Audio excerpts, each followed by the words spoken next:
Hey you guys, welcome to my greenhouse.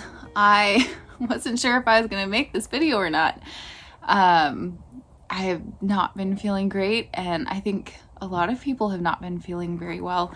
So I have been taking it a little bit more easy this week. Took a rest with my daughter and thought I would make this tea. This is, normally I make my own herbal tea blends, but I remembered I had these amazing Farmhouse teas on hand, and I thought, you know, I'm gonna try these because it's cold and I don't feel great and this should help. So I am drinking the Farmer's Wife Raspberry Leaf tea blend, and it is really good, you guys. It's really good. I will leave a link down in the description if you guys want to try this tea.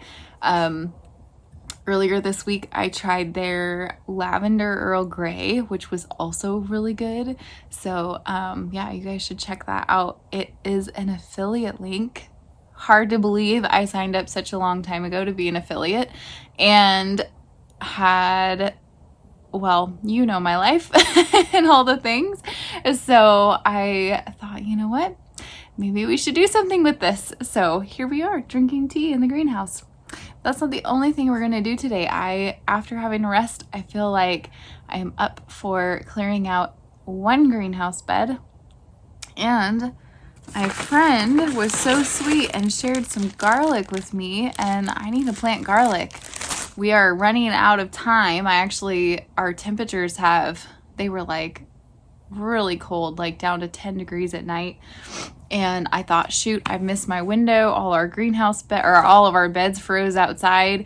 And then I realized, oh, I could technically plant them in the greenhouse. Now, that's not normally what I would want to do, but it's kind of my only option at this point. I wondered if I should go check that kitchen garden. Maybe we should go check that together.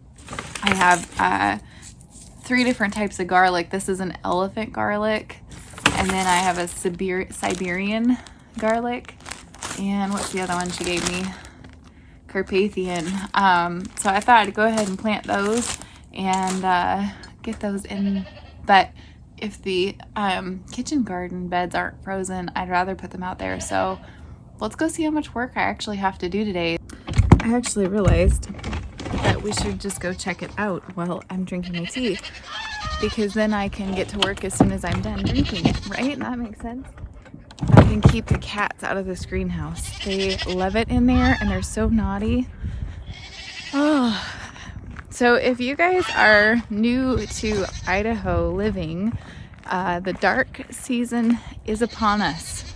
The time change in November kind of signifies when the sun goes away, and we pretty much have darkness. Today's an exception. It's a beautiful day, which is why I was wanting to get out here. I think we might be in luck. The sun is actually right on these beds. Oh, I hope I don't spill my tea. Hopefully the kitty won't drink out of it. That would be terrible. Oh. Okay. Yeah, for most people, so when I was growing up, we called it cabin fever. And then the last few years, someone coined a fancy term called seasonal depression. And basically, it's cabin fever. You're stuck inside for the most part. It's usually gray from November to February. And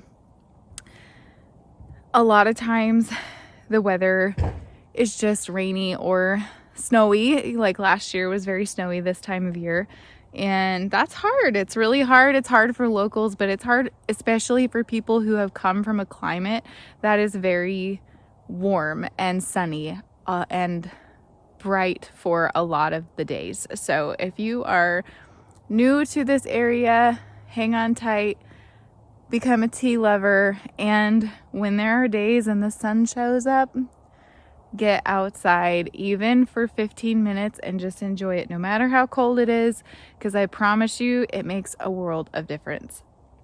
Hi, kitty. This cat. Since we got rid of our husky, I swear these cats think I'm their best friend. I'm not a cat person, but we have to have cats because we live in a cabin and there are mice. And if you did not watch that funny video where I am learning how to set mouse traps, you're missing out.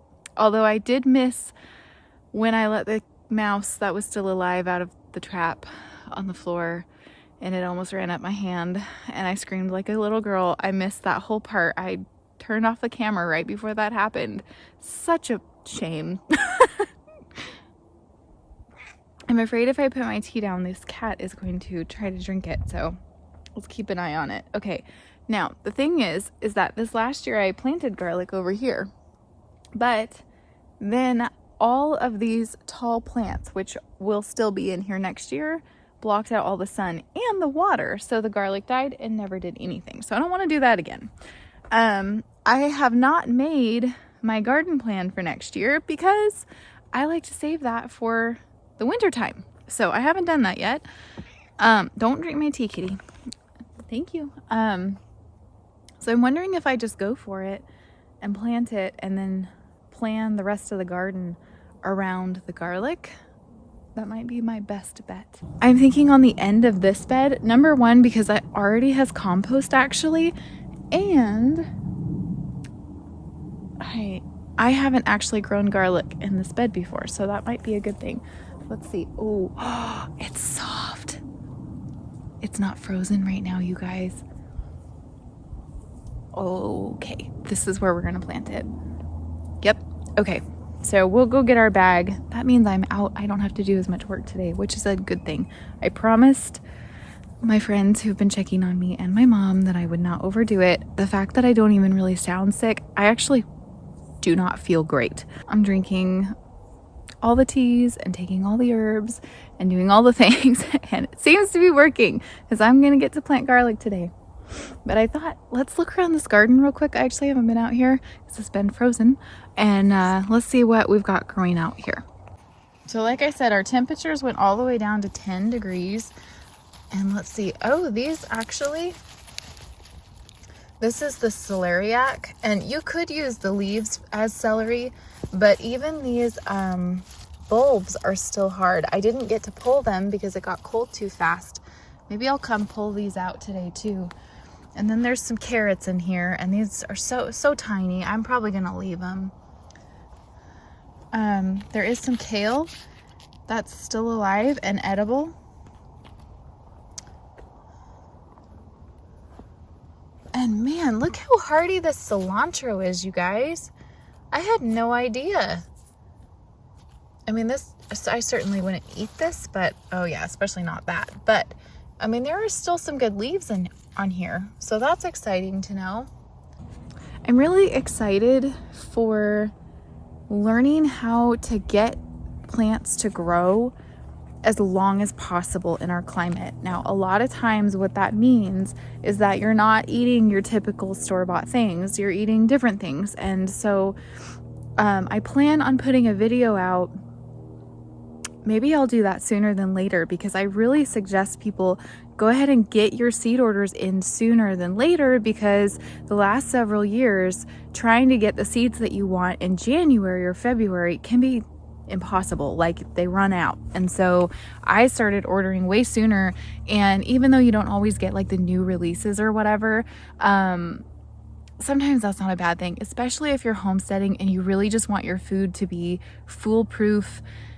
It works really well. So like even these violets here, that's one of our salad greens, and they're still producing. I could come out here and pick them, no problem, and eat them. So it's kind of fun to walk out here at the end of the season. Now, obviously, some years, like last year, we already had a thick blanket of snow and we were just done. There was no way you could even get out here. But this year's different, and every year up here in North Idaho is different. So for my newbie friends, you know, hang on tight. Idaho likes to keep us on our toes and guessing. So, you know, don't try to figure it out. It's okay. Just go with it every year. And it's kind of exciting if you think about it in that light. So I'm going to finish this tea in the greenhouse where it's a little warmer. And then I'm going to grab the garlic and let's plant this garlic.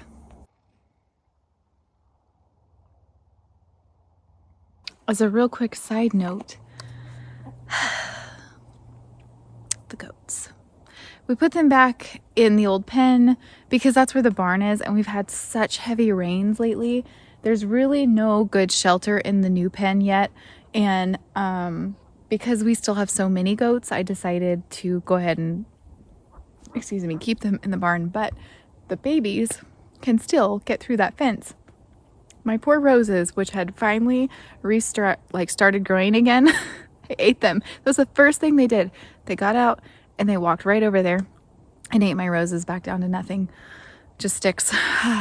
So yeah, actually, if you guys are interested or know anyone who's interested in buying goats, we are actually selling our herd of Nigerian dwarf goats, as you guys know. And if anyone is interested, please contact me. I'll leave my email address down in the description box. Okay, real quick before I get started, in case you guys have not planted garlic before, it's pretty easy. I think I'm gonna end up putting the younger variety, or these smaller varieties here on the end, and then I'll put the elephant garlic filling the rest of the bed. That way I don't forget what I did, and I will start a new garden plan. In fact, I'll probably take a picture so that I don't have to remember. But planting garlic is really simple. You just peel apart the bulb, and then you have your cloves left, and you want to leave the paper on, and you want to plant this part, the little round part, down in the ground. That's where the roots are going to come up, and then this is where the green part is going to grow. And basically, I'm going to put gloves on actually because I don't want to get too cold. There's my gloves. And normally I don't dig a trench, but I think today I will. I want to plant them a little bit deeper than I usually do because I'm not going to put any straw on this bed. Since it's already been top dressed with compost, I'm going to use that as my mulch. So yeah, let's go ahead and get this planted. This right here is actually a borage plant, and I don't want to dig it out because I want it to self-sow.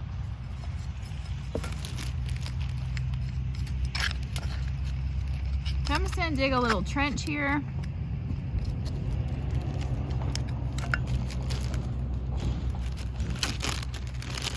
Now you might read in a whole bunch of different books, different spacing and whatnot, or on the back of the seed packets, or you know, whatever.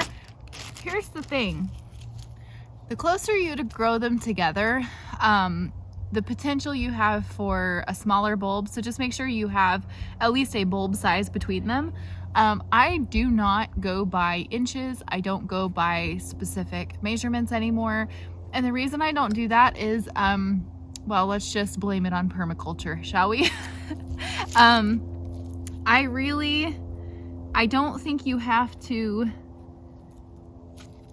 space them like that. And a lot of the spacing I have learned is based on machine harvesting. So if you're growing it in a backyard, you can grow things a lot closer together, and that means you get less weeds in your garden. And I don't know about you guys, while I even though I use a lot of weeds as herbs, I definitely don't want to grow more than I have to.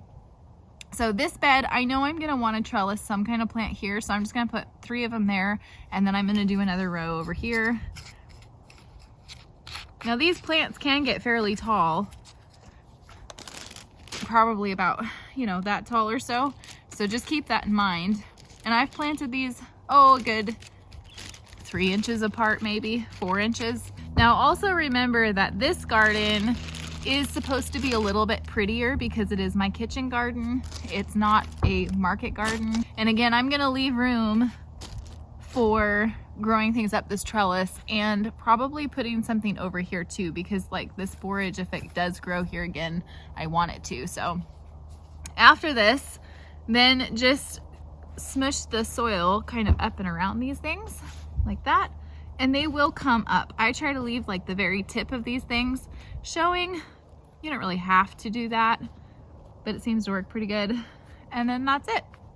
That's all. That's all there is to it. So I'm gonna work on planting the rest of this elephant garlic.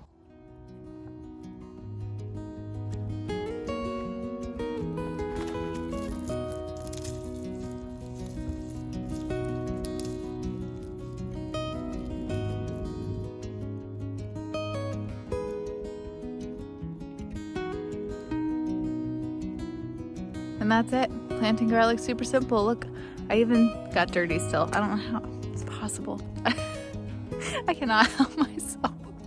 I was like, oh, I didn't get that dirty, and then turned on the camera and a big smudge on my face. Oh dear. Oh, but that's it. That's all there is to planting garlic, you guys. It's really, gardening is not hard. There's just tricks that you learn as you go. So if this is your first year, the 2024 season, and you've never gardened before, then welcome to the gardening club. And I am so excited to hear about your gardening successes. If you guys have questions going into it, please leave them down in the comments, and I will do my best to answer those questions and try to provide helpful videos to you. I'm really excited for the next garden season, and I hope you guys stick with me.